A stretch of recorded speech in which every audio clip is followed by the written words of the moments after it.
अस्सलामुअलैकुम सामिन इकराम। 6 जुमादा सानी की तारीख शुरू हो चुकी है, 9 जनवरी है। ख़बर का उन्वान है अखिलेश यादव की बड़ी मांग।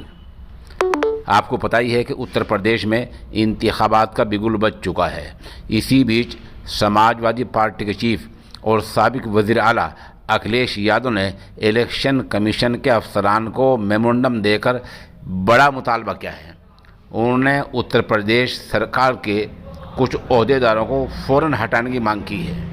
उन्होंने चीफ इलेक्शन कमीशन को भेजे गए मेमोरेंडम में कहा गया है कि नायब चीफ सेक्रेटरी दाखिला अवनीश अवस्थी, सूचना के नायब मुख्य सचिव नायब सेक्रेटरी नवनीत सहगल, पुलिस महकमे के आला अफसर ADG law and order Prashant Kumar और एसटीएफ के एडीजी अमिताभ को उनके ओहदों से फौरी तौर पर हटाकर कहीं दूसरी जगह भेज दिया जाए।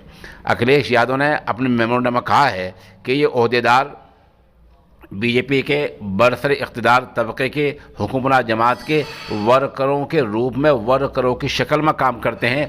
इनके ओहदे पर रहते हुए यूपी में मुनसिफाना और गैर जानिबदाराना इंतखाबात नहीं हो पाएंगे, इसलिए इनको फ़ौरन उनके ओहदे से हटा जाए, ऐसी मांग अखिलेश यादव ने की है।